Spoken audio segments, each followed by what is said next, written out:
out so they don't see this part of me. Girls like me don't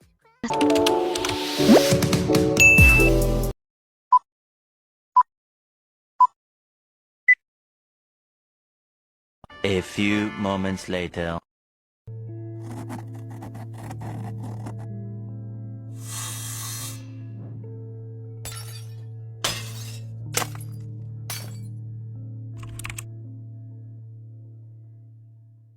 Assalamualaikum warahmatullahi wabarakatuh. Perkenalkan, nama saya Erli Pratiwi dengan NPM 2312110169, Prodi Manajemen di Institut Informatika dan Bisnis Dharma Jaya, mata kuliah pengantar manajemen dengan dosen pengampuh Dr. Winda Rika Lestari, SEMM.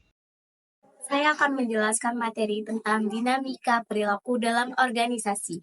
Adalah area yang sangat penting dalam manajemen. Ini mencakup bagaimana individu dan kelompok berinteraksi dalam organisasi dan bagaimana perilaku mereka mempengaruhi kinerja organisasi.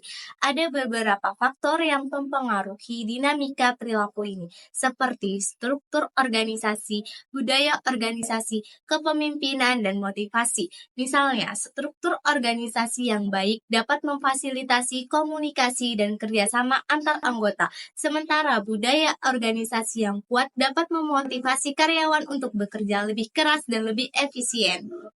Selanjutnya, persepsi. Persepsi adalah proses kognitif yang memungkinkan kita untuk menginterpretasikan dan memahami lingkungan kita. Ini melibatkan pengumpulan informasi melalui indera kita, seperti penglihatan, pendengaran, penciuman, perasa, dan sentuhan. Kemudian pengolahan informasi tersebut untuk membentuk gambaran mental dan pemahaman tentang apa yang kita alami. Materi selanjutnya yaitu kepribadian dan perilaku. Kepribadian dan perilaku adalah dua konsep yang sangat terkait erat. Kepribadian juga disebut dengan kumpulan karakteristik dan sifat yang unik untuk setiap individu yang membentuk cara kita berpikir, merasa, dan bertindak. Ini termasuk hal-hal seperti ekstrovert versus introvert. Apakah kita lebih emosional atau lebih rasional? Dan sejauh mana kita terbuka terhadap pengalaman baru? Perilaku di sisi lain adalah tindakan atau reaksi yang kita tunjukkan dalam berbagai situasi. Ini seringkali disebut refleksi langsung dari kepribadian kita. Misalnya, seseorang yang ekstrovert mungkin lebih cenderung untuk berinteraksi dengan orang lain dan mencari pengalaman sosial. Dan introvert mungkin lebih suka waktu sendiri.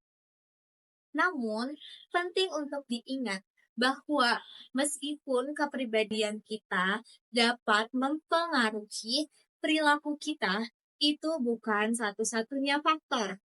Materi selanjutnya yaitu pembelajaran. Pembelajaran atau learning adalah perubahan yang terjadi dalam perilaku atau kinerja yang terjadi sebagai hasil dari pengalaman. Gaya belajar individu mengembangkan gaya belajarnya sendiri yang beragam. Perbedaan ini terjadi karena proses pembelajaran diarahkan oleh kebutuhan dan tujuan pribadi. Pembelajaran penekanan terlalu dalam pada suatu tahap pembelajaran tertentu atau menghindar beberapa aspek pembelajaran. Selanjutnya yaitu proses pembelajaran. Seorang berhadapan dengan pengalaman nyata. Peristiwa ini diikuti oleh pemikiran dan pengamatan reflektif yang menghasilkan konseptual abstrak dan akhirnya eksperimentasi aktif. Hasil dari eksperimentasi ini menghasilkan pengalaman baru dan siklus secara berulang. Selanjutnya yaitu manajemen stres. Pengertian stres. Stres merupakan suatu respon adaptif individu terhadap situasi yang diterima seseorang sebagai suatu tantangan atau ancaman keberadaannya. Hal-hal yang menimbulkan stres. Hal-hal yang menimbulkan stres disebut stresor. Ancaman kejadian atau perubahan merupakan stresor. Terdapat dua tipe stresor, yaitu stresor yang berasal dari lingkungan internal dan lingkungan eksternal. Tingkatan stres yaitu eustres dan distres. selanjutnya yaitu rahasia manajemen stres. Melakukan perencanaan untuk setiap kegiatan, tertawa, beristirahat untuk memulihkan energi, latihan relaksasi pada lingkungan yang damai, dapatkan dukungan orang di sekitar seperti teman, keluarga, pihak-pihak keagamaan, guru, atasan, dan lain-lain.